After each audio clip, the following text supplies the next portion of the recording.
4-5 मुबल्लिग दीन के तबलीग करे वाले जाते रहे, तबलीग करे। रास्ते में देखा कि एक पेड़ के नीचे एक औरत बैठी रो रही है। मुबल्लिग लोग देखें तो सोचिन यार ये औरत अकेले रो रही है, किस मुसीबत की मारी है, चल के हाल पूछा जाए। फिर कहीं छोड़ो हटाओ रोवे दे। लेकिन एक मुबल्लिग कहीं ना ही यार, जाना चाहिए, इंसानियत के खिलाफ है, पूछना चाहिए, उसके दुख दर्द में शरीक होना चाहिए। बेचारे नहीं माने, चले गए हुआ औरतिया से पूछें, सलाम कहें कौन सी तकलीफ है, किस लिए रो रही है। तब उसने कहा कि मेरा शौहर एक ज़माने से गायब है, कोई रोज़ी कमाने वाला नहीं है, मैं दर दर्द की ठोकर खाती हूँ, फाका कभी कभी करती रहती हूँ। एक ज़माना हो गया मेरा शौहर नहीं आया, मैंने शहर के काजी से कहा था कि मेरा शौहर लापता है, एक ज़माना गुजर गया, आप मुझे दूसरे नौजवान से निकाह करने की इजाज़त दे दो। तो काजी ने कहा ना, 2 सूरत हैं। पहली सूरत तो ये कि वो आकर के तुम्हें तलाक दे दे, तब तुम दूसरा निकाह कर सकती हो, या तो लोग आकर के गवाही दे दें कि उसका इंतकाल हो गया, तुम बेवा हो गई, तो तुम दूसरा निकाह कर सकती हो, इसके अलावा नहीं। तो मुबल्लिग साहब ने कहा फिर? तो औरतिया कहे मेरी एक बात मान लो। कहा बोलो। कहा मैं तुमसे पैसा नहीं मांगती, ना और कोई फरियाद करनी चाहती, एक काम है मेरा बना दो। कहा क्या? कहा तुम मेरे साथ साथ शहर के काजी के सामने चले चलो और काजी से कह दो ये मेरी बीवी है, ये नालायक है, अच्छी नहीं है, मैं इसको छोड़ना चाहता हूँ, ये कह करके तुम शहर के काजी के सामने मुझे तलाक दे दो। तो वो जानेगा कि इसके शौहर ने तलाक दे दिया, तो फिर मुझे इजाज़त दे देगा, तो मैं किसी दूसरे जवान से शादी करके अपनी ज़िंदगी गुजार लूँगी। मुबल्लिग साहब सोची नहीं आ रही तो सरासर झूठ है कि चल के कही कि हमार मेहरुआ हो। लेकिन फिर सोचिन तनिक झूठ बोल दे भाई, कहीं ज़िंदगी बन जाए, चलो बाद में तौबा कह ले भाई। तो बड़े रहम दिल है मुबल्लिग साहब, बेचारे चल दी कहीं चलो। औरतिया लेके गए, शहर के काजी के सामने खड़ा किया। काजी साहब ने पूछा क्या बात है? तो इन्होंने मुबल्लिग साहब ने कहा मेरी बीवी है। कहा फिर? कहा लेकिन ये बहुत नालायक है, बहुत उठाई गिरी ने, बहुत कमीनी है, मैं इसको रखना नहीं चाहता हूँ। औरतिया से पूछें तो औरतिया कहे ठीक है सर, जब नहीं रखना चाहते तो तलाक दे दें। तो काजी साहब ने कहा भाई तुम्हारी मर्जी। तो मुबल्लिग साहब ने कहा है बहुत नालायक है, इसको मैं रखना नहीं चाहता हूँ। फिर उसके बाद तलाक दी, तलाक दिया, तलाक दिया, तलाक दिया, 3 ठोट तलाक दे दी। और तलाक दे के बाद वापस चले। जब वापस चले ला गए तो औरतिया काजी साहब से कहा था कि काजी साहब मैं नालायक थी, कमीनी थी, इनके लायक नहीं थी, इन्होंने तलाक दे दिया, कोई बात नहीं, लेकिन 25,000 रुपया जो महर बंधा रहा है उसका तो दे दें। आप मुबल्लिग साहब खड़बड़ाने कहें कहा था, कहीं कहित कहा है, जब हम नालायक हन, उठे गिरे हैं, तुम्हारे लायक नहीं हैं, तो हमार महर तो दे दो 25,000 रुपया। मुबल्लिग साहब कहते सोच ले, कहीं सब सोचे बैठी हैं। आप मुबल्लिग साहब सोचते हैं अगर कहीं तो 400 झूठ है तो 420 में बंद हुई है। तब मुबल्लिग साहब औरतिया से काजी साहब से बोले कि सर 2 घंटे की मोहलत दे दो, फिर ला के देता हूँ। काजी साहब ने मोहलत दिया, गए ज़मीन उमीन बेचिन, ज़मीन बेच के फिर 25,000 रुपया गए लेके दीन, तब जान छूटी। अल्लाह के रसूल फरमाते हैं मैंने अपने बाद औरतों से ज़्यादा बड़ा फितना कोई नहीं छोड़ा। बिल्लाहि सदक़ल्लाहुल अलीयुल अज़ीम। दरूद शरीफ पढ़िए। सल्लल्लाहु अलैहि नबील उम्मी व अला आलिहि व अस्हाबिहि व बारिक व सल्लिम सलातन व सलामन अलैका या सय्यदी या रसूल अल्लाह सल्लल्लाहु ताला अलैहि व सल्लम। हज़रात, आज शादी के मौके पर जश्न ईद मिलादुन नबी सल्लल्लाहु अलैहि वसल्लम का इतना बड़ा पैमाने पर इंतज़ाम हुआ। इतना अच्छा इंतज़ाम तो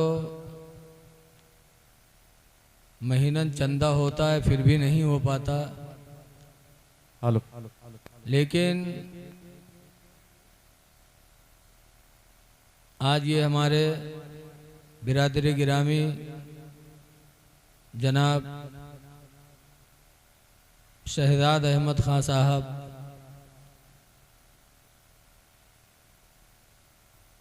ने इतना बड़ा प्रोग्राम अपने पैगंबर की मोहब्बत में सजाया बसाया,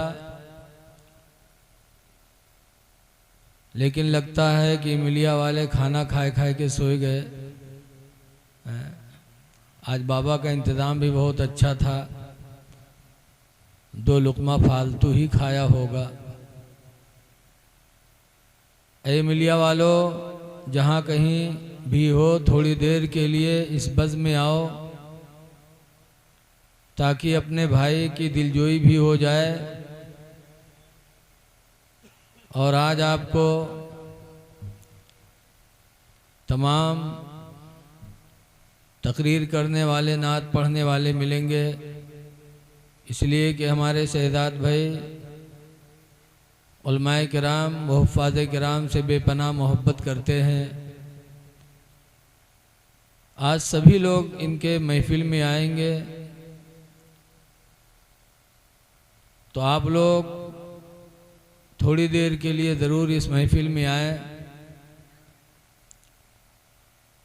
आज इन्होंने अपनी बच्ची का निकाह किया, कल लड़के का निकाह किया, और शुक्राने के तौर पर ये जश्न मनाया, ये साबित करने के लिए कि जो कुछ मुझे मिला है सब मेरे पैगंबर के वसीले से मिला है। इसके रसूल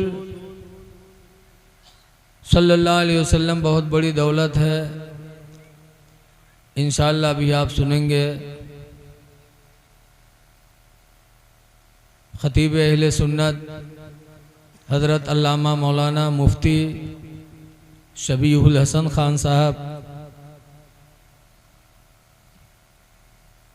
जो अल्हम्दुलिल्लाह इस वक्त खिताबत के मैदान में काफ़ी उरूज हासिल किए हुए हैं। और हमारे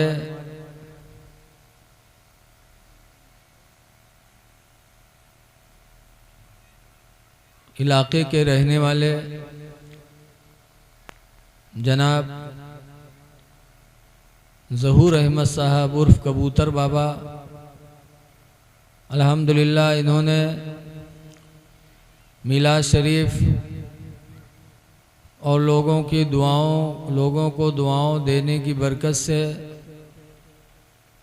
इन्होंने भी एक मकाम हासिल किया है।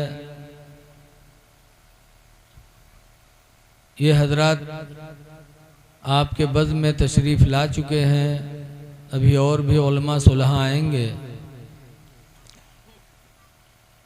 निकाह ये इबादत भी है, नबी की सुन्नत भी है, और नस्ल इंसानी के बढ़ने का ज़रिया भी है। अल्लाह माशाअल्लाह। कई तरह से निकाह को फजीलत हासिल है।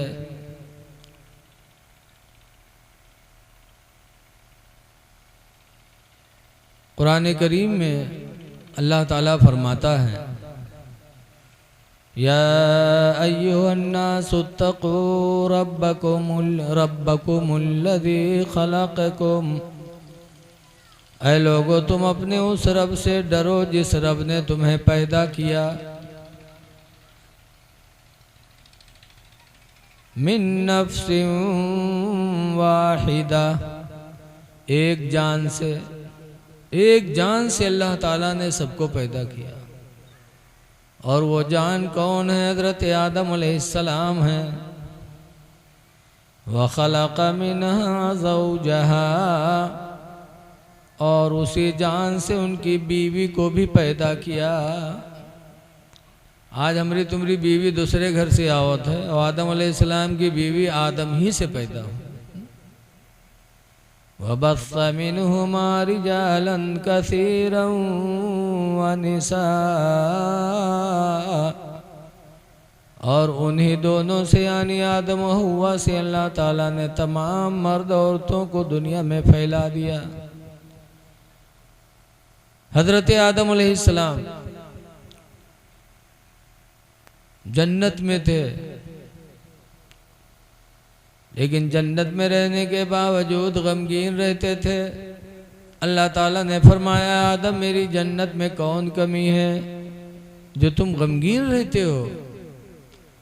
आदम अलैहिस्सलाम ने अर्ज किया है, परवरदिगार तेरी जन्नत में सब कुछ है, लेकिन इस जन्नत में मेरे साथ मेरी कोई बीवी नहीं है। काश मेरी बीवी इसी जन्नत में मेरे साथ होते तो ये जन्नत मुझे और अच्छी लगती। आदम अलैहिस्सलाम की ये हसरत अल्लाह को पसंद आई। नींद आ गई, आदम को अल्लाह ताला ने सुला दिया तो आदम अलैहिस्सलाम की बाईं पसली की एक हड्डी ऊपर वाली निकाल कर और उसी हड्डी से अल्लाह ने फरमाया कुन हो जा, तो वो हड्डी आनन फानन हजरत हव्वा बन के तैयार हो गई। अल्लाह बहुत बड़ा कादिर है, कुदरत वाला है। जब हव्वा बन के तैयार हो गई, आदम अलैहिस्सलाम की आँख खुले, हव्वा पर निगाह डाला, बड़ी खूबसूरत थी। पूछा, ऐ अल्लाह ये कौन है? अल्लाह ने फरमाया, आदम ये तुम्हारी बीवी, दुनिया और आखिरत में होने वाली तुम्हारी बीवी हव्वा है। आदम अलैहिस्सलाम ने जब सुना कि मेरी बीवी है तो इंसानी फितरत के नाते हव्वा की तरफ बढ़े, तो अल्लाह ताला ने फरमाया, नहीं आदम अभी महर अदा करो। बगैर महर के हव्वा के करीब जा नहीं सकते। अर्ज किया है, परवरदिगार क्या दे दूं? तो अल्लाह ताला ने फरमाया, आदम आखिरी ज़माने में मेरे एक नबी पैदा होंगे, मोहम्मद सल्लल्लाहु अलैहि वसल्लम। उस मेरे आखिरी पैगंबर पर तुम 10 मरतबा दरूद व सलाम पढ़ दो, तुम्हारा महर अदा हो जाएगा। हज़रत आदम अलैहिस्सलाम ने जन्नत में 10 मरतबा दरूद व सलाम मेरे पैगंबर पर पढ़ा।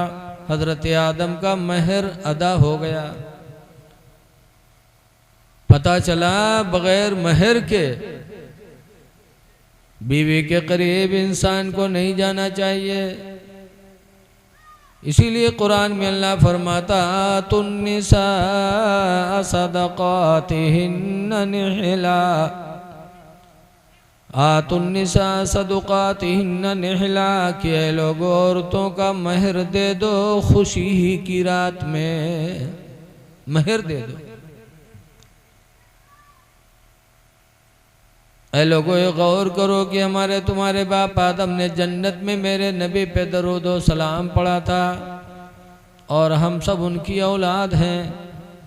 बाप नबी पर सलाम पढ़े और कुछ औलाद बाप के ऐसे निकल जाएं जो कहें कि नबी पर सलातो सलाम पढ़ना गलत है, हम नहीं पढ़ेंगे, तो गोया कि वो अपने बाप की नाफरमान औलाद है। बाप जो करे औलाद न करे। और ये भी मेरे नबी ने फरमाया कि माँ बाप की नाफरमान औलाद पर जन्नत क्या, जन्नत की बू भी अल्लाह ताला ने हराम कर दिया।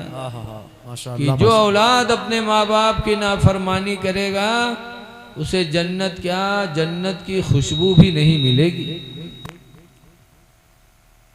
बहरहाल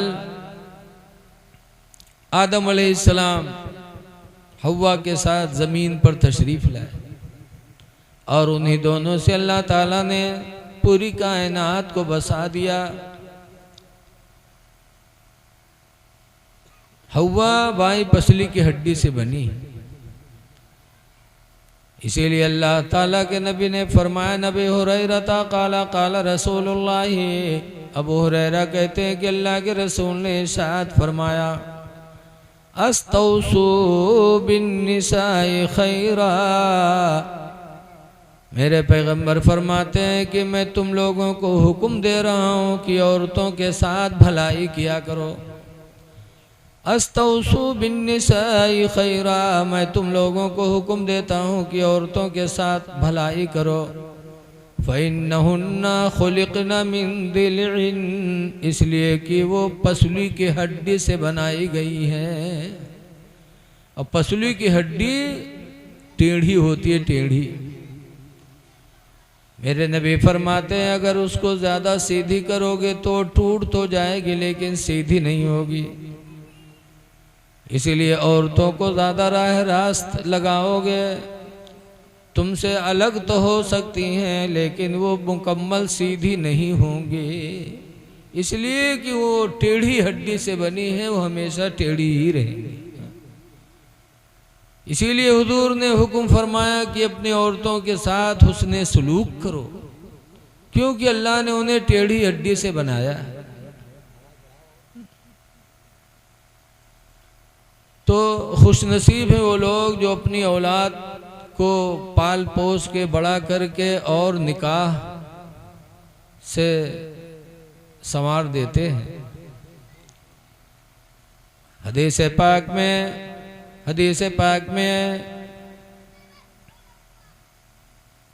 अन अब्दुल्लाह इब्न मसूद क़ाल क़ाल रसूलुल्लाह, अब्दुल्लाह बिन मसूद से रवायत है, फरमाते अल्लाह के नबी ने इरशाद फरमाया, या माशर शबाब, ऐ नौजवानों की जमात, मन इस्तता मिनकुमुल बाअता फलियतज़व्वज, तुम में जो ताकत रखे तो चाहिए कि वो निकाह करे। निकाह करने की जो ताकत रखता हो निकाह कर ले। क्यों? उसके दो फायदे। पहला फायदा ये फ़इन्नहु यग़ुद्दु लिलबसरी, कि निगाह को नीची कर देता है। जब इंसान निकाह कर लेता तो निकाह की वजह से उसकी निगाहें दूसरी माँ बहन पर नहीं उठा करती, उसकी निगाह नीचे हो जाती है। और दूसरा फायदा बताया गया, उनकी शर्मगाहें ज़िना से महफूज रहती हैं। इसलिए निकाह को मेरे नबी ने बड़ी पसंदीदा सुन्नत बताई है। इसीलिए हजरत इमाम आदम अबू हनीफा रहमतुल्लाह अलैह का मसलक है कि एक आदमी निकाह न करे और रातों दिन नफली नमाज पढ़ता रहे, इबादत करता रहे, और एक आदमी निकाह कर ले और पंजगाना नमाज बाजमात अदा करता रहे और उसके बाद अपनी बीवी बच्चों को हलाल रोज़ी कमा के खिलाता रहे, तो वो 24 घंटा इबादत करने वाले से वो इंसान अल्लाह के नज़दीक ज़्यादा बेहतर माना जाएगा। क्योंकि निकाह मेरे नज़दीक इबादत है। लेकिन निकाह में आदमी नियत क्या करे? आजकल तो बहुत से लोग नियत करते हैं कि शादी करें ताकि मेरी ख्वाहिश पूरी हो,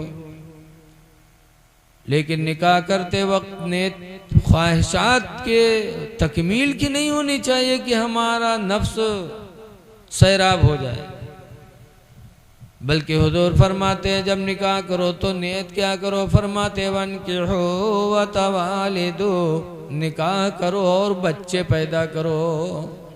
निकाह के वक्त औलाद के पैदाइश की नियत होनी चाहिए कि हम इसलिए निकाह कर रहे हैं ताकि हम बच्चे पैदा करें। इसलिए कि हुजूर फरमाते इन्नी मुकासिरो बिकुमुल उममा,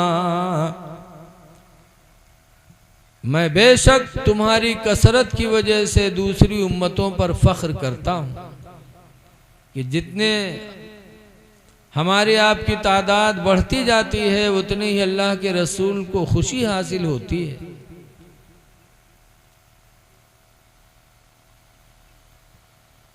तो निकाह करना चाहिए, बच्चा पैदा होता है तभी माँ बाप पर वाजिब हो जाता है। इसीलिए हुजूर फरमाते हक़्क़ुल वलदी अलल वालिदी सलास, कि लड़के का बाप पर 3 हक होता है। लड़का पैदा हुआ कि बाप पर 3 हक वाजिब हो गए।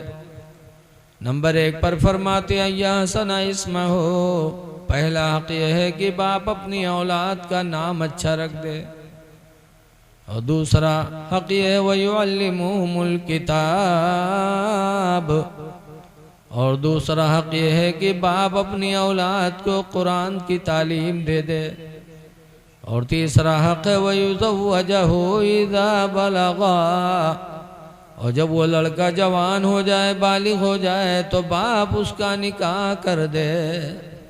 ये 3 हक होते हैं। इमलिया गांव के लोगों आ जाओ, देखो माशाल्लाह बहुत अच्छे अच्छे शायर लोग आपके स्टेज पर आ चुके हैं। आज उलमा शोरा का एक बड़ा काफिला होगा, क्योंकि बाबा के हाथ खुले हुए हैं, और जिसका हाथ खुला होता है उससे लोग भी करीब होते हैं, उस पर अल्लाह की रहमत भी होती। कानपुर में एक हाजी तैयब साहब हैं, बहुत बड़े आदमी हैं, बड़े नेक आदमी हैं, बड़े परहेजगार हैं, दौलतमंद हैं, सब कुछ अल्लाह ने उन्हें अता फरमाया। तो हाजी तैयब साहब कहते रहते हैं कि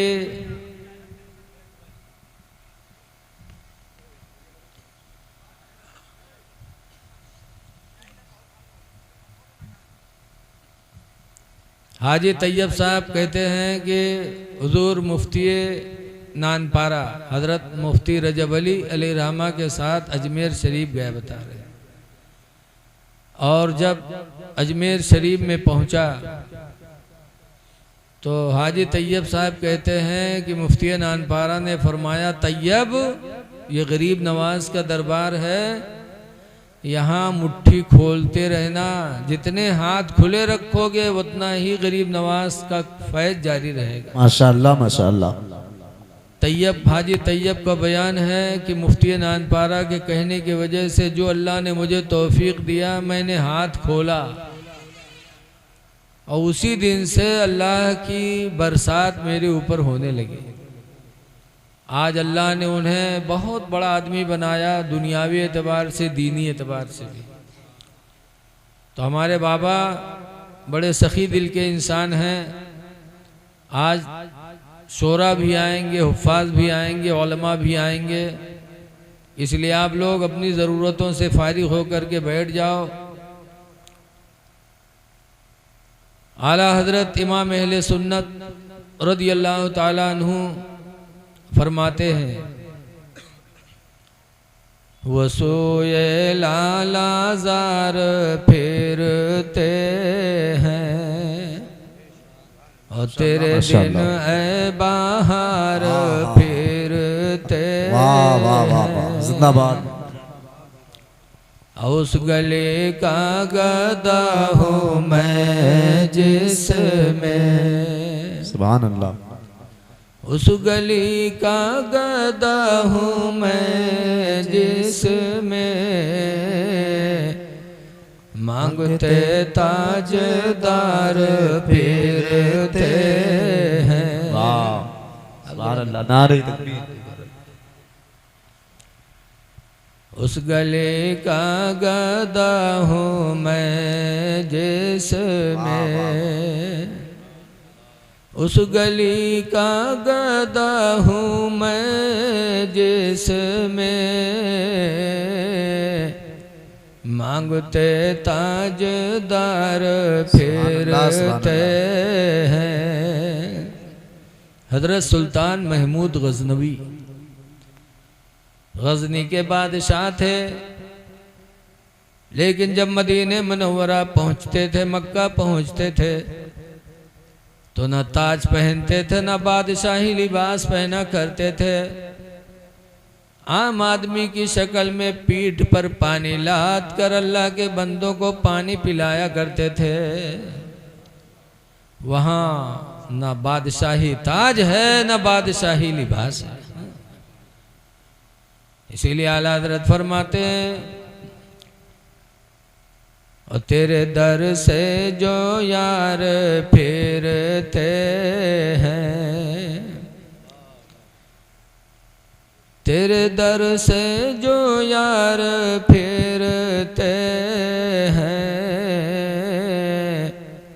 दर बदर यूं ही ख्वार फेरते हैं। बहुत से लोग कहते हैं कि वहाँ जाने से क्या फायदा, वो क्या दे देंगे। फिर आगे फरमाते हैं कि हाय गाफिल वो क्या जगह है जहाँ, हाय गाफिल वो क्या जगह है जहाँ, पांच जाते हैं चार फेरते हैं, पांच जाते हैं चार फेरते हैं। अब कोई क्यों पूछे तेरी बात रज़ा, कोई क्यों पूछे तेरी बात रज़ा, तुझसे शैदा हजार फेरते हैं, तुझसे शैदा हजार फेरते हैं। तो ये निकाह के मौके पर इन्होंने इतना बड़ा जलसा रखा है माशाअल्लाह। यकीन जानो इसके रसूल बहुत बड़ी दौलत है। निकाह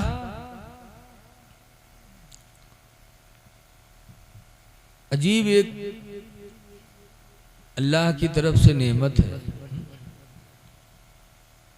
हज़रत सुलेमान अलैहिस्सलाम पैगंबर थे, उनके निकाह में 100 बीवियां थी। कितनी थी? 100। एक दिन कहा कि एक बीवी से एक लड़का पैदा हुई है तो 100 लड़के हमरे हुई जी, और इंशाअल्लाह नहीं कहा। तो सिर्फ इंशाअल्लाह न कहने के वजह से 100 बीवियां थीं और किसी से एक बच्चा पैदा नहीं हुआ, एक भी बच्चा नहीं हुआ 100 बीवियों के बावजूद। क्यों? लिखा है कि उन्होंने सिर्फ इंशाअल्लाह नहीं लगाया था। ऐसे कह दिया था कि 100 बीवियों से एक एक लड़का होगा तो 100 लड़कों का मैं बाप हो जाऊंगा, और इंशाअल्लाह नहीं लगाया तो अल्लाह ने उनकी आजमाइश उतनी ही बात में कर ली। जो जितना दर्जे का बुलंद होता है उसका इम्तिहान भी उतना ही बुलंद होता है। अब आज हम लोग दिन भर काम करे थे, एक को में इंशाअल्लाह नहीं लगाए थे तो हम सब पूरी आ जाते। लोग सोचे तो ये कैसे, ये छूट है हमारी आपकी तरफ से, वरना इंशाअल्लाह मोमिन को कहना चाहिए बगैर अल्लाह की मर्जी के जर्रा भी नहीं हिलता। लेकिन आज हमारा आपका ईमान कमजोर हो गया। एक गांव रहा है, एक मौलवी साहब नमाज पढ़ावत रहा है। एक दिन वहाँ एक सेठो रहत रहा है। सेठ साहब निकले, मौलवी साहब से मुलाकात हो गई। मौलवी साहब पूछे, सेठ साहब कहाँ जा रहे हैं? कहा जानवर बाजार जा रहा हूँ घोड़ा खरीदने, आज घोड़ा लाऊंगा।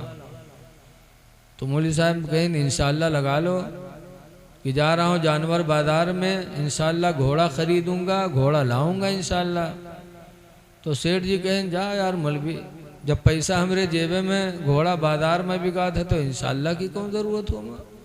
कह रहे इंशाअल्लाह कह लो।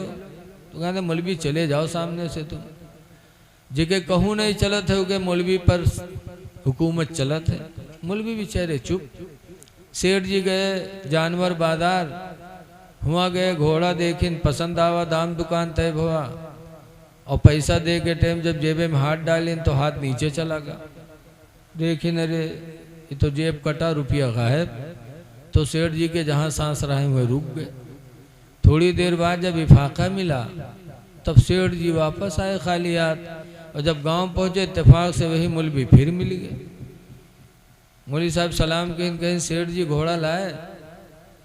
कहाँ इंशाअल्लाह घोड़ा बाजार गया, इंशाअल्लाह घोड़ा भी पसंद आया, इंशाअल्लाह बातचीत भी तय हो गई, इंशाअल्लाह पैसा देने के लिए जेब में हाथ डाला तो इंशाल्लाह हाथ नीचे चला गया। तो मौलवी कहना अब इंशाल्लाह बक्का करो, अब इंशाल्लाह का टाइम ख़त्म हो गया। टाइम पर तुमने नहीं कहा। ऐ लोगों, अल्लाह की कुदरत बहुत बड़ी है। निकाह के वक्त नियत करो कि अल्लाह इसके ज़रिए हमें औलाद दे और अल्लाह की रहमत के हमेशा उम्मीदवार बने रहो। अल्लाह ताला अपनी रहमत से कभी किसी को मायूस नहीं करता। और आज एक साहब से बात हो रही थी, उन्होंने बताया कि सुलेमान अलैहिस्सलाम के अब्बा दाऊद अलैहिस्सलाम के निकाह में 99 बीवियां थी। कितनी बीवियां थी? लड़का के निकाह में 100 बीवी, बप्पा के निकाह में यहाँ 99 बीवी। लेकिन इसके बावजूद भी बताते हैं कि एक शख्स की बीवी बहुत अच्छी थी। बीवी नहीं, एक लड़की बहुत अच्छी हज़रत दाऊद अलैहिस्सलाम को अच्छी लगी। तो दाऊद अलैहिस्सलाम ने सोचा इसको भी अपने निकाह में ले लें ताकि 100 पूरा हो जाए। जब उस लड़की के यहाँ पैगाम भेजा तो पता चला कि उस लड़की की मंगनी हो गई। किसके साथ हुई? फला के साथ हुई। दाऊद अलैहिस्सलाम ने उसको बुलाया और फोर्स में भेज दिया एक जिहाद में। वहाँ से वापस आया, फिर दूसरे जिहाद में भेजा, फिर आया, फिर तीसरे में भेजा, और जब भेजा तो वो वहीं शहीद हो गया। जब शहीद हो गया तब सोचा कि अब उस लड़की से शादी मैं करूँगा। जिससे मंगनी हुई थी उसका तो इंतकाल हो गया, अब उस लड़की को अपने निकाह में मैं लूँगा। तो अल्लाह ताला की तरफ से 2 फरिश्ते आए और इंसान की शक्ल में आए दाऊद अलैहिस्सलाम के पास। कहने लगे हम दोनों का फैसला कर दो। क्या क्या फैसला है? कहा हम 2 लोग हैं, इसके पास 99 बीवियां हैं और मेरे पास 1 बीवी है। फिर ये भी मुझसे कहता है कि वो 1 मुझे दे दो ताकि मेरी 100 पूरी हो जाए, और मैं देने के लिए तैयार नहीं हूँ। इसीलिए हम दोनों फैसला कराने हैं, क्या करें? तो दाऊद अलैहिस्सलाम ने फैसला फरमाया कि जिसके निकाह में 99 बीवी हैं वो 99 बीवी तुमको दे दे ताकि तुम्हारी 100 पूरी हो जाए, और कुछ दिनों के बाद फिर ये 100 बीवी तुमको दे दे ताकि इसकी भी 100 पूरी हो जाए, इसकी भी 100 पूरी हो जाए। ये 99 बीवी आपको दे दे ताकि 100 हो जाए। फैसला किया। तब उस इंसानों ने कहा, दोनों ने, कि दाऊद हम खुदा की तरफ से फरिश्ते भेजे गए हैं। अगर मसला ये था तो तुमने मसला गलत क्यों किया कि जब तुम्हारे निकाह में 99 बीवियां थीं तो फला की मंगनी हो चुकी थी, उस लड़की को तुमने अपने निकाह में लाने की क्यों कोशिश किया? उसके पास 1 ही होने वाली थी और तुम्हारे पास 99 थी। अब्बे बांट दी है यार, थोड़ी देर रुक जा यार। ओफो, इतनी देर बैठे थे, ठंडाए थे तब पिया यार, अभी बैठे पे करे थे तू ले आए। बांट दे देते थे जो लाए दे देते थे चले। भैया कॉफी वाले, कॉफी बंद कर दो, अब कॉफी नहीं बनेगी। कॉफी बंद कर दो, जब प्रोग्राम खत्म होगा तो उसके बाद कॉफी बनेगी। मशीन बंद करो, और किसी को अब 1 भी कप कॉफी देना नहीं है। बहुत मुश्किल से अत्ते मिलक बटोर पावा का है, वही में फिर खड़बड़ा दी लाई। फरिश्तों ने कहा, दाऊद जवाब का फैसला यह है कि जिसके 99 बीवी है वो 1 बीवी वाले को 99 दे दे ताकि 100 पूरी हो जाए उसकी। जब फैसला यह है तो तुम उस इंसान की 1 ही होने वाली थी, उस पर भी तुमने निगाह जमा लिया और उसकी वजह से उसकी शहादत करवा दी। दाऊद अलैहिस्सलाम को जब एहसास हुआ तो रोने लगे और रोते रोते गए उसकी कब्र पे, माफ़ी मांगा। तो अंदर से आवाज़ आई, दाऊद पैगंबर शर्मिंदा न करो, हम एक आम आदमी हैं, आप अल्लाह के इतने बड़े पैगंबर हैं और आप हमसे माफ़ी मांग रहे हैं। ने कहा नहीं माफ़ कर दो, कहा नहीं माफ़ कर दो। जब बहुत कहा तब अंदर से आवाज़ है, अच्छा आप कह रहे हो तो मैंने माफ़ कर दिया। तो वो फिर फरिश्ते आए, कहा ऐसे नहीं माफ़ी होगी, पहले अपनी गलती बताओ कि आपकी गलती क्या है, किस गलती की माफ़ी मांग रहे हैं। तब दाऊद अलैहिस्सलाम ने फिर कहा जाके कब्र पे कि जिससे तुम्हारी मंगनी हुई थी उस पर उसको वो मुझे अच्छी लगी और तुम्हारी मंगनी हो चुकी थी, तो इसलिए तुमको मैंने जिहाद में भेजा था कि ताकि तुम शहीद हो जाओ, फिर उस लड़की को अपने निकाह में ले लूं। तब उसने कहा दाऊद आपने मेरे साथ ये किया, अब तो मैं आपकी गलती माफ नहीं करूंगा, आपने मेरे साथ ये किया, मैं कभी माफ नहीं कर सकता। तो दाऊद अलैहिस्सलाम रोए, 14 साल तक रोते रहे उसी गलती की माफी के लिए कि हमने कितना गलत किया। 14 साल रोते रहे, तब अल्लाह ताला को रहम आया। तब अल्लाह ताला ने फरमाया दाऊद अब न रो, तुम्हारी निदामत पर मैं राजी हो गया, क़यामत के दिन मैं एक बहुत आलीशान महल उसके लिए तैयार करूंगा, फिर जब वो आएगा तो मैं कहूंगा कि मेरे बंदे महल तो तेरा है, लेकिन इस महल में उस वक्त तू जा पाएगा जब दाऊद की गलती को माफ कर दे तो उसी महल के बहाने हम तुम्हारी गलती माफ करवाएंगे। दाऊद अलैहिस्सलाम को सुकून मिला। तो ये लोगों, ये नफ्स हम में तुम में है, इसीलिए नफ्स पर पाबंदी होनी चाहिए। अल्लाह ताला कुरान करीम में फरमाता है क़द अफ़लह मन तज़क्का, कामयाब हो गया वो जिसने अपने आप को सुथरा कर लिया। मियाँ बीवी का रिश्ता बड़ा नाजुक होता है।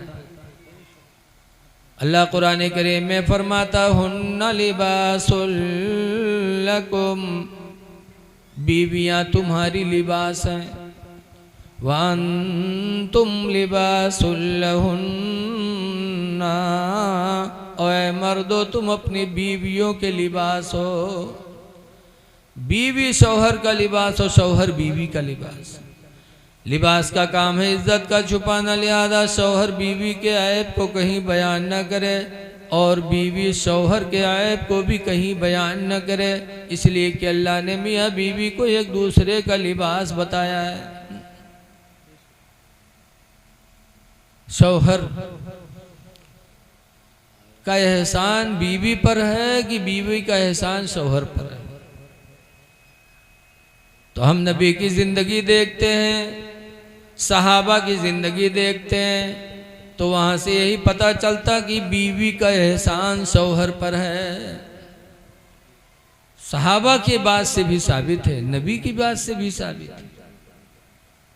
हजरत सैयदना उमर फारूक आज़म रज़ियल्लाहु ताला अन्हु फरमाया करते थे, कई लोगों अपनी औरतों का एहसान मानो कि औरतों की वजह से तुम्हारी निगाहें गुनाहों से बचती हैं। दूसरा एहसान यह है कि तुम्हारी अमानत को तुम्हारी बीवी 9 महीना तक अपने पेट में महफूज रखती है, ये दूसरा एहसान है। और बीवी का तीसरा एहसान मर्द पर यह है कि अपने सीने का दूध मुफ्त में आपके औलाद को पिलाती है। और 5वां एहसान यह है कि उसके कदमों की बरकत से तुम्हारा घर मिसले जन्नत बना रहता है। औरतों के एहसानात मानो। इसीलिए हदीस पाक में कि रसूलुल्लाह सल्लल्लाहु अलैहि वसल्लम की बीवी हुजूर की 11 बीवियां थी। हुजूर की कितनी बीवियां थी? 11 जदा। लेकिन 11 में से औलाद किससे हुई? सिर्फ एक बीवी से। उनका नाम है हजरत खदीजतुल कुबरा रदियल्लाहु अन्हा। खदीजा के पेट से अल्लाह ने नबी को औलादें अता फरमाई और बाकी किसी बीवी से औलाद नहीं हुई। जब हजरत खदीजा का इंतकाल हो गया और हुजूर एक रात अपनी बीवी हजरत आयशा के बिस्तर पे लेटे थे, रवायतों में है जब हुजूर करवट बदलते तो कहते थे हाय मेरी खदीजा, इधर करवट बदलते तो कहते हाय मेरी खदीजा। हजरत आयशा ने एक दिन कहा अल्लाह के रसूल मैं जवान हूँ, आपके बिस्तर पे लेटी हूँ और आप बुढ़िया को याद करते रहते हो, हाय मेरी खदीजा, हाय मेरी खदीजा। तब अल्लाह के नबी ने फरमाया आयशा सुनो, मैं खदीजा को कभी भुला नहीं सकता, इसलिए कि अल्लाह ताला ने खदीजा के पेट से हमें औलादें अता फरमाई है, इसलिए हम खदीजा को कभी भुला नहीं पाएंगे। पता चला कि अल्लाह के रसूल ने अपनी बीवी खदीजा का एहसान माना कि उनके पेट से अल्लाह ने मेरे नबी को औलादें अता की थी। इससे हमको आपको भी सबक लेना चाहिए कि अपनी बीवियों का एहसान मानना चाहिए। ये एहसान नहीं कि हम कमा कमा के खिलाते हैं, ये तो आप निकाह में वादा करके आते हो कि घर का चलो 21,000 महल लियो, इसके अलावा खाना कपड़ा लियो, लेकिन चलो। तो आप वादा करके लाते हो तो आपको पूरा करने में एहसान नहीं, एहसान बीवी का है कि वो अपने पेट से तुम्हें औलादें अता करती है।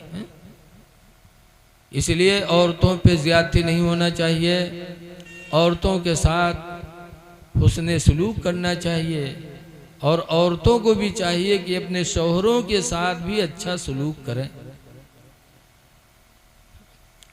हुजूर फरमाते हैं लवा मरो जुदा लियादिन, अगर मैं हुक्म देता कि कोई किसी को सजदा करे तो मैं हुक्म दे देता औरतों को कि अपने शौहरों को सुबह शाम सजदा करें। इसीलिए एक दूसरी हदीस में हुजूर फरमाते हैं युमा इमरातिन मातत, जो औरत मर गई व ज़ौजुहा अन्हा राज़िन, और उसका शौहर उससे राज़ी रहा, फदखलतिल जन्ना, तो औरत जन्नत में जाएगी, को जो अपने शौहर को राज़ी कर ले।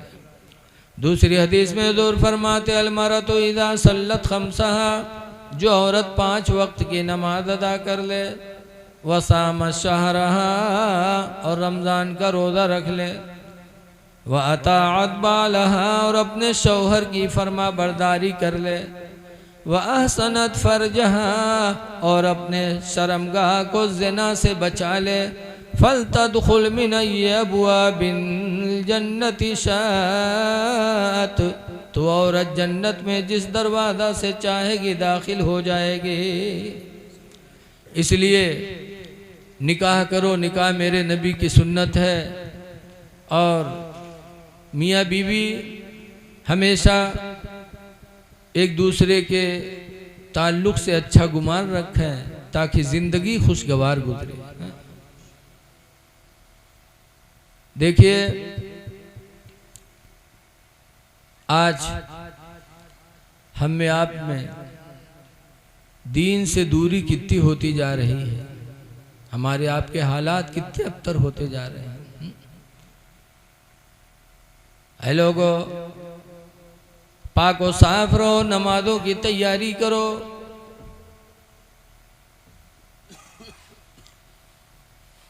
आज हमारी मस्जिदें सूनी पड़ी हुई। हदीस पाक में अल्लाह के नबी फरमाते हैं इज़ा रअयतुमुर रजुला, जब तुम ऐसे आदमी को देखो, यताअहदुल मस्जिदा, जो मस्जिद में आना जाना रखे, फशहदू लहू बिल ईमान, तो उसके ईमान के तुम लोग गवाही हो जाओ। जो मस्जिद में आना जाना रखे, पैगंबर फरमाते जान लो कि वो ईमान वाला है, वो मोमिन है। इसलिए मस्जिदों से ताल्लुक़ बरकरार रखो। ये मस्जिदें इंशाअल्लाह कल क़यामत के दिन काम आएंगी। वो जहन्नम का पुल जो 50,000 बरस का रास्ता होगा, बाल से ज़्यादा बारीक, तलवार से ज़्यादा तेज़, जब हुक्म होगा गुजरने का तो बेनमाजी तो डरेंगे ही, लेकिन नमाजी भी डरेंगे। तब अल्लाह ताला जिब्रील से फरमाया गया, जिब्रील जिन मस्जिदों में मेरे बंदे सजदा किया करते थे उन मस्जिदों को लेके आओ और उन्हीं में इनको बिठा के पुलसरात के ऊपर से गुजार दो। ये मस्जिदें कल क़यामत के दिन पुलसरात के ऊपर सवारी का काम करेंगे। इसलिए अगर चाहते हो कि आखिरत हमारी आसान हो तो अपनी अपनी मस्जिदों से प्यार करो, पंजगाना नमाज बाजमात अदा करो। हदीस पाक में सलातुल फुज़्ज़ी सलातुल जमात तफज़लो अला सलातिल फुज़्ज़ी कि जमात वाली नमाज तन्हा वाली नमाज पर अफजल है। कितनी? बिसब्इन व इश्रीन दरजा, 27 दर्जा अफजल होती है। एक जगह मेरे पैगम्बर फरमाते मन सल्ला सलातल इशाई बिल जमाअते, जिसने नमाज ईशा जमात से पढ़ लिया, ईशा की नमाज जमात से पढ़ के सो गया, लेकिन मेरे नबी फरमाते फ़कान्नमा क़ामा निस्फ़ल लैल, तो वो गोया आधी रात तक इबादत करता रहा। आधी रात तक इबादत का सवाब उसको मिलेगा जो नमाज ईशा जमात से पढ़ के सोएगा। वमन सल्ला सलातल फज्र बिल जमाआ, और जिसने सुबह उठकर फजर की नमाज जमात से पढ़ लिया, फ़कान्नमा क़ामा कुल्लल लैल, तो गोया कि वो अब पूरी पूरी रात इबादत करता रहा। अल्लाह उसको पूरी रात इबादत का सवाब अता फरमाएगा। इसलिए गुजारिश है कि 4 दिन की ज़िंदगी अल्लाह ने दिया है, इसमें नमाज़ें पढ़ लो, पाको साफ रहो और मौत की तैयारी करते रहो।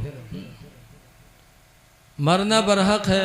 आला हजरत ने जो भी फरमाया कि हाय गाफिलो क्या जगह है जहाँ 5 जाते हैं 4 फिरते हैं, ये हमको आपको झोड़ने के लिए कि कम से कम सोचो तो। लेकिन आज हम मिट्टी देने के बाद भी मौत का एहसास नहीं करते हैं। हिंदुस्तान आज़ाद हुआ था अंग्रेज़ों से तो उस वक्त 16,000 आलिम शहीद हुए थे। हिंदुस्तान की जंग आज़ादी में 16,000 आलिमों की शहादत हुई थी। उसी में एक मौलाना किफ़ायतुल्लाह मुरादाबादी थे, उनको अंग्रेज़ों ने फांसी दिया था। जब फांसी पे लेके गए थे तो पूछा था मौलाना आखिरी वक्त है कोई आरजू, कहा ये ख्वाहिश है। कहा क्या? कहा कलम कागज़ दे दो। कलम कागज़ दिया था। तब मौलाना किफ़ायतुल्लाह ने चलते चलते लिखा था कि कोई गुल बाकी रहेगा ना चमन रह जाएगा, और एक रसूलुल्लाह का दीने हसन रह जाएगा। हम सफ़ीरो बाग में है कोई दम के चहचहे, और बुलबुलें उड़ जाएंगी सोना चमन रह जाएगा। अतलसो कम ख्वाब की पोशाक पे नाज़ा न हो, अतलसो कम ख्वाब की पोशाक पे नाज़ा न हो, और इस तने बेजान पर खाली कफन रह जाएगा। लेकिन रसूलुल्लाह सल्लल्लाहु अलैहि वसल्लम के विसाल के बाद सबसे बड़ा फितना क्या है? हुजूर फरमाते मा तरक्तु मिन बादी फितना, कि मैंने अपने बाद कोई फितना नहीं छोड़ा। अशद्दु मिनन निसा, जो फितना औरतों से ज़्यादा अहम हो। सबसे बड़ा फितना मेरे नबी फरमाते हैं औरतों का होगा। इसलिए औरतों के फितने से बचना भी ज़रूरी है। 4-5 मुबल्लिग दीन के तबलीग करे वाले जाते रहे, तबलीग करें, जज़ाकल्लाह। रास्ते में देखा कि एक पेड़ के नीचे एक औरत बैठी रो रही है। मुबल्लिग लोग देखें तो सोचें यार ये औरत अकेले रो रही है, किस मुसीबत की मारी है, चल के हाल पूछा जाए। फिर कहीं छोड़ो हटाओ रोए दे। लेकिन एक मुबल्लिग कहीं ना ही यार जाना चाहिए, इंसानियत के ख़िलाफ़ है, पूछना चाहिए, उसके दुख दर्द में शरीक होना चाहिए। बेचारे नहीं माने, चले गए हुआ औरतिया से पूछें, सलाम कहें कौन सी तकलीफ़ है, किस लिए रो रही हो। तब उसने कहा कि मेरा शौहर एक ज़माने से गायब है, कोई रोज़ी कमाने वाला नहीं है, मैं दर दर्द की ठोकर खाती हूँ, फाका कभी कभी करती रहती हूँ। एक ज़माना हो गया मेरा शौहर नहीं आया, मैंने शहर के काजी से कहा था कि मेरा शौहर लापता है, एक ज़माना गुजर गया, आप मुझे दूसरे नौजवान से निकाह करने की इजाज़त दे दो। तो काजी ने कहा ना, दो सूरत है, पहली सूरत तो ये कि वो आकर के तुम्हें तलाक दे दे, तब तुम दूसरा निकाह कर सकती हो, या तो लोग आकर के गवाही दे दें कि उसका इंतकाल हो गया, तुम बेवा हो गई, तो तुम दूसरा निकाह कर सकती हो, इसके अलावा नहीं। तो मुबल्लिग साहब ने कहा फिर? तो औरतिया कहे मेरी एक बात मान लो। कहा बोलो। कहा मैं तुमसे पैसा नहीं मांगती, ना और कोई फरियाद करनी चाहती, एक काम है मेरा बना दो। कहा क्या? कहा तुम मेरे साथ साथ शहर के काजी के सामने चले चलो और काजी से कह दो ये मेरी बीवी है, ये नालायक है, अच्छी नहीं है, मैं इसको छोड़ना चाहता हूँ, ये कह करके तुम शहर के काजी के सामने मुझे तलाक दे दो। तो वो जानेगा कि इसके शौहर ने तलाक दे दिया, तो फिर मुझे इजाज़त दे देगा, तो मैं किसी दूसरे जवान से शादी करके अपनी ज़िंदगी गुजार लूँगी। मुबल्लिग साहब सोची नहीं आ रही, तो सरासर झूठ है कि चल के कही कि हमार मेहरुआ हो। लेकिन फिर सोचिन तनिक झूठ बोल दे भाई, कहीं ज़िंदगी बन जाए, चलो बाद में तौबा कह ले भाई।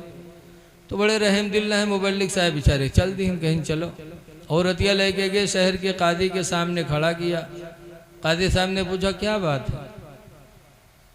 तो इन्होंने मुबल्लिग साहब ने कहा मेरी बीवी है। कहा फिर? कहा लेकिन ये बहुत नालायक है, बहुत उठाईगिरी है, बहुत कमीनी है, मैं इसको रखना नहीं चाहता हूँ। औरतिया से पूछें तो औरतिया कहे ठीक है सर, जब नहीं रखना चाहते तो तलाक दे दें। तो काजी साहब ने कहा भाई तुम्हारी मर्जी। तो मुबल्लिग साहब ने कहा है बहुत नालायक है, इसको मैं रखना नहीं चाहता हूँ। फिर उसके बाद तलाक दी, तलाक दिया, तलाक दिया, तलाक दिया, 3 ठोट तलाक दे दी। और तलाक दे के बाद वापस चले। जब वापस चले ला गए तो औरतिया काजी साहब से कहा था कि काजी साहब मैं नालायक थी, कमीनी थी, इनके लायक नहीं थी, इन्होंने तलाक दे दिया, कोई बात नहीं, लेकिन 25,000 रुपया जो महर बंधा रहा है उसका तो दे दें। आप मुबल्लिग साहब खड़बड़ाने कहें कहा था, कहीं कहित कहा है, जब हम नालायक हन, उठाई गिरी हैं, तुम्हारे लायक नहीं हैं, तो हमार महर तो दे दो 25,000 रुपया। मुबल्लिग साहब कहते सोच ले, कहीं सब सोचे बैठी हैं।